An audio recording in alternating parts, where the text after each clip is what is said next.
Ngayon po ay naririto tayo ngayong araw na to para po saksihan o panoorin natin ang ating ilulutong ginataang alimasag. So, naririto po ang mga ingredients katulad po ng bawang. Isang buong bawang po ito, sibuyas, 2 buo, nakatamtaman ng laki, ganito lang po. Luya po, liwang maninipis.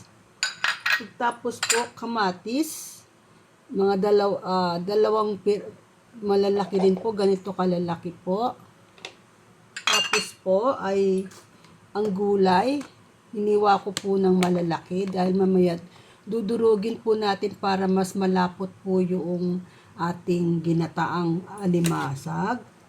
Tapos po sitaw, mga isang tali lang po, katamtaman lang po. Pinutol-putol ko lang po sa katamtamang haba. Tapos po meron tayong bagoong. Ihalo po natin to pampalasa mamaya, pampaalat. Ang ating pong alimasag. Kalahating kilo lang po siya. Inilaga ko na po siya. Nilinis ko na rin po. Inalis ko na po yung mga kanyang mga galamay. Iniwan ko lang po yung kanyang claw, yung kanyang malalaking galamay. Tapos po, meron din po akong sariwang nyog. Isang buong sariwang nyog. Ang nilabasan po ay 5 tasa po. 5 tasa nito. Ito po ang ginamit kong tasa. So, limang tasang nyug po. Pinigaan ko na po siya. Mas masarap po kasi kung sariwang nyog dahil mas malasa po siya.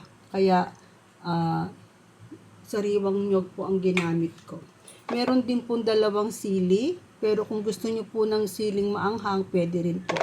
Tapos po pag maluluto na, lalagyan natin ng suka dahil para tumagal ang ating ginataang alimasag. Hindi agad mapapanis. Pagkatapos po ay cooking oil, katamtaman lang po. So, ating pong umpisahan ito. Sana po ay magustuhan ninyo ang ating bagong recipe, ang ginataang alimasag. Okay po? Sige po, sandali lang po. Ngayon po ay maglalagay tayo ng konting mantika lang para igisa ang ating mga ingredients. Okay po? Konting mantika lang po, siguro isang sandok lang po nito.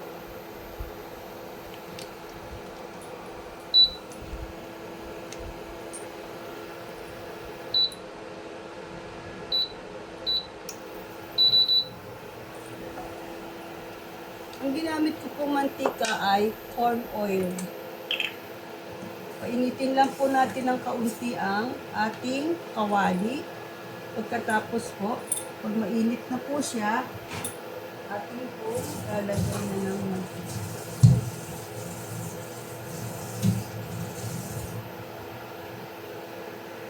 Okay po, mainit na po ang ating kawali. Lalagyan ko po ng konti lang po. Ganyan lang. Okay. Huwag masyadong mamantika. Unahin ko po ang bawang. Papa-brown lang po natin. Okay. Nadagdagan ko ng apoy. Okay. Huwag masyadong maraming mantika dahil magiging mamantika masyado ang ating ginataan. Tamang-tama lang siya na magkaroon ng amoy. Pagka maamoy na po ninyo ito, meron na po siyang amoy na mabango. Pwede na pong ilagay ang sibuyas. Huwag po masyadong tutustahin ang bawang. Magkaamoy lang. Ayan po, meron na po siyang amoy. So, pwede na pong isa lang ang sibuyas.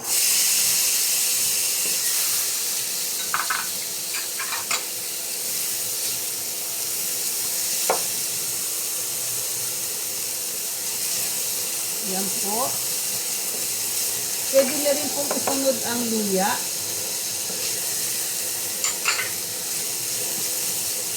Gigisa lang po ng hanggang maamoy po natin na kaya lanta na po yung mga sibuyas at saka luya. Pag lanta-lanta na siya, saka po natin siya pwede ilagay ang kamatis. Yan po. Lagay ng kamatis. Dalawang kamatis. Yan.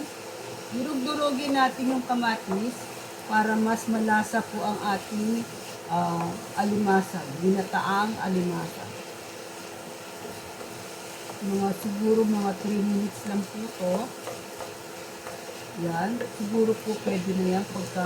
Pagka po siya durog na, kita na po ninyong luto na po yung kamatis, pwede na pong lagyan ng pampalasa, bagoong po. Bagoong ang nilalagay ko dahil mas malasa po siya.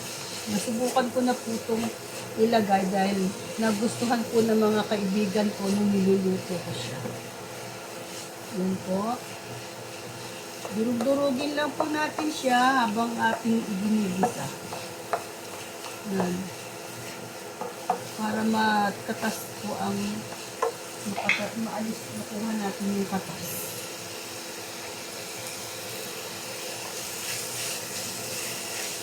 Yan.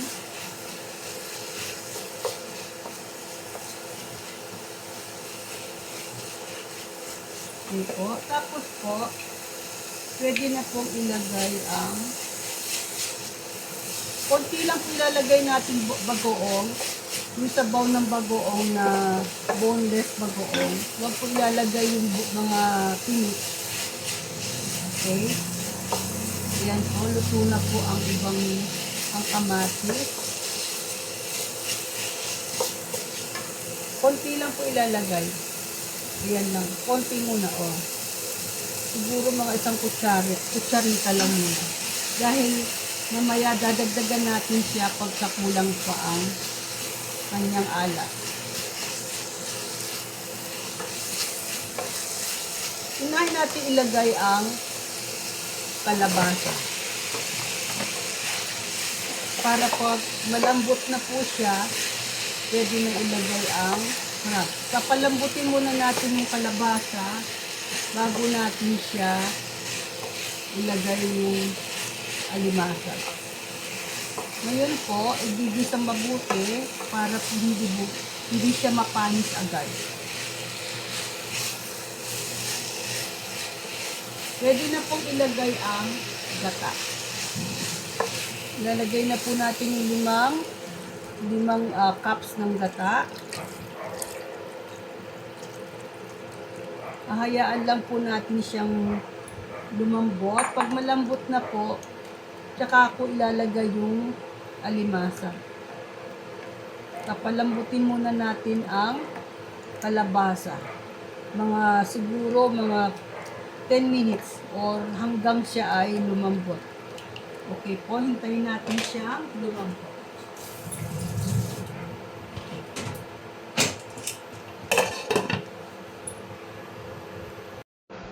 Ngayon po, ating titingnan kung malambot na po ang kalabasa. Kuha ko ng isa, dalawa, o isa muna.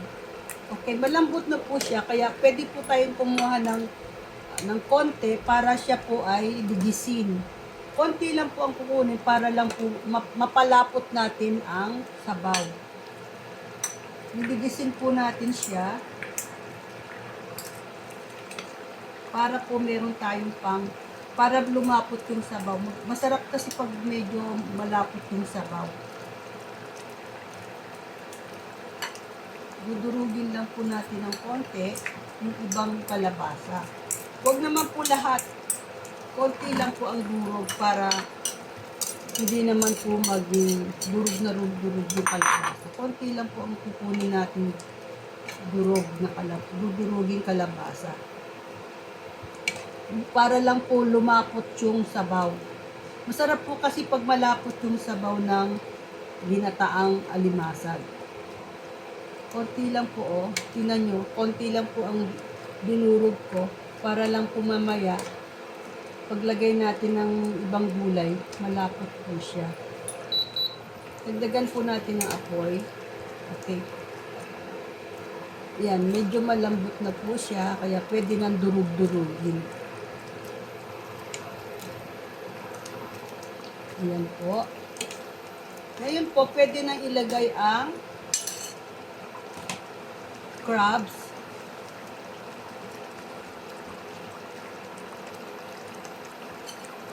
Pwede na po ilagay ang crabs. Ayan.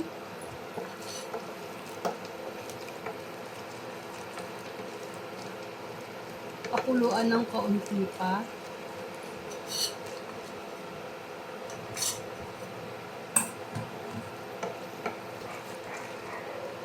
Konti lang itong halo para hindi madurog ang crab. Okay. Titikman po natin kung tama na po ang lasa.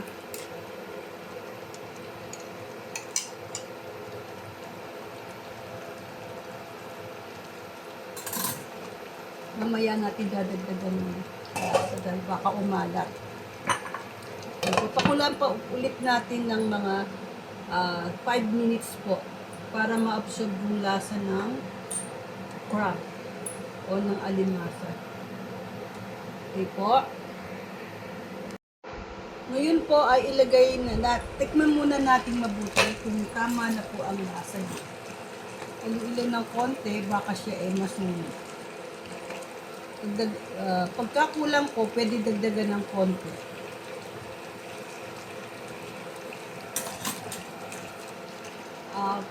Kulang pa po ng konting alat. So, dagdagan ng konti lang po.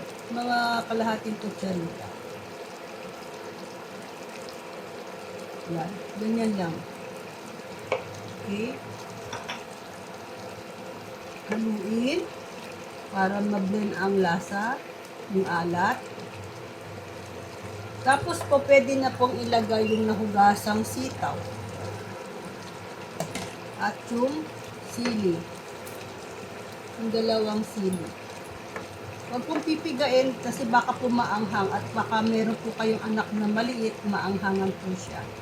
So, halo-halo lang po ng ganyan hanggang sa maluto ang sitaw. Tignan natin yung kanina.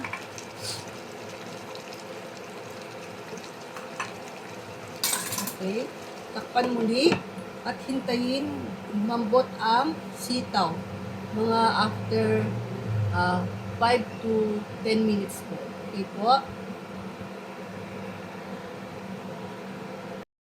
Ngayon nga po ay atin ang titikman ang ating ginataang alimasag. Kung titingnan natin kung malambot na po ang gulay. Yung sitaw, tikman muna natin. Kung tama na po ang lasa. Halo muna natin bago tikman para mag-blend po yung lasa. Ayan po. Tikman natin ng kaunti.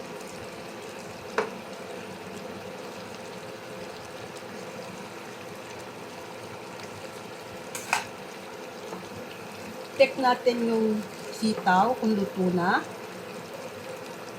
Sitaw. Okay, malambot na po. Ngayon po, lalagyan natin siya ng 1 kutsarang suka. Ang purpose po ng suka, para hindi po siya mapanis, in case na hindi mo po kakainin ngayong araw na to, let's say may natira, para pwede pang kainin the next day, hindi siya makapanis. So, konti lang po. Mga 2 kutsara. Konti lang para hindi na masyadong umasin. Yan lang po. Pang ano lang po siya, pang avoid lang po na mapanis. Huwag niyo muna nga haluin ang kalalagay natin suka. Takpan muna sandali. Mga after mga half minutes, tsaka natin siya haluin. Dahil pag hinalo po natin siya, kalalagay lang suka, hindi maluluto ang suka, maglalasang suka po yung ating niluto. Kaya hintayin po natin siyang kumulo ang mga half minute po, 30 seconds po. Ayan po. Ayan, pwede na pong haluin niya dahil naka 30 seconds na tayo.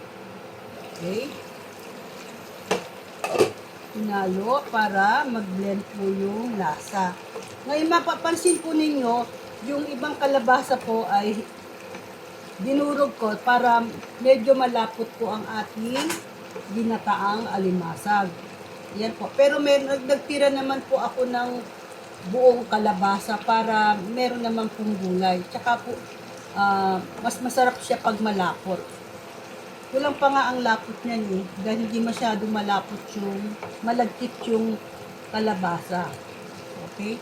So, tikman ulit natin kung ayos na.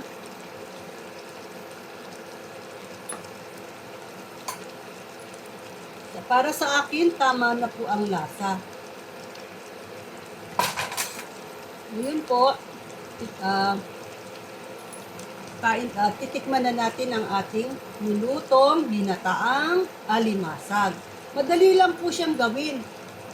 Ang mga ingredients po, bawang, isang buong bawang, 2 sibuyas lang po, 2 kamatis, tapos po luya, konti lang po, tapos po bagoong, konti lang din ang bagoong ilalagay, siguro according sa inyong pong panlasa. Kung gusto po nyo maalat, nasa sa inyo po yun, dagdagan na lang po nyo yung bagoong. Tapos po yung gata, limang glass po, o 5 tasa po ng gata. Press po yung binili kong gata kasi mas masarap po kung press ang gata. Mas masarap ang sariwang gata kesa po dun sa nasa lata o nasa pack na po. So, 5 cups ng gata, tapos po dinurog ko yung kalabasa dahil gusto ko po siyang malapot. So, ayos na po ito. Ito na po yung ating ginataang kalabasa. Ito na po ang ating ginataang kalabasa. So, titikman natin ngayon kung tayo po ay successful sa ating niluto. Ito po ay maganda sa atin dahil 1 dish meal na po siya. Meron na po siyang protein, katulad po nung crab, saka yung nyog, protein din po yon. Meron na po siyang vitamin A, yung sitaw po, tsaka yung kalabasa. Ngayon yung crab po, rich in, iodine, kasi seafood po yan. So, 1 dish meal na po to, hindi na kailangan magluto ng iba pang gulay o karne. Nandito na po lahat ang sustansya ng ating pagkain. Kaya, makakatipid po tayo sa ating lutuin. So, isang buong pamilya na po ang kakain nito. So, mas maganda po yun. Hindi na kayo magluluto ng iba pong putahe. So, titikman na natin para malaman natin kung tayo ay successful sa ating ginawang ginataang alimasag. Sandali lang po.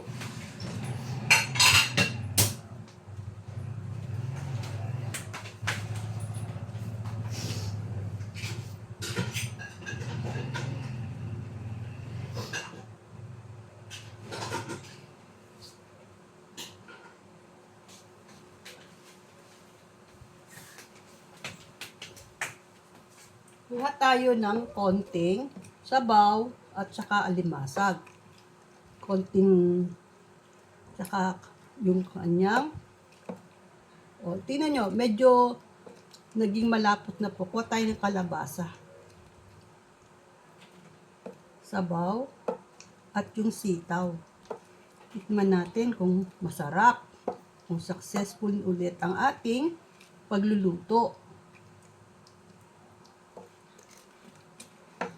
Okay po, tikman natin ano ang lasa. Ang sarap. So, successful ulit ang ating niluto. Sige po, sa muli po nating pagkikita. Sana po ay subaybayan nyo lagi ang aking kusina ni Sylvia.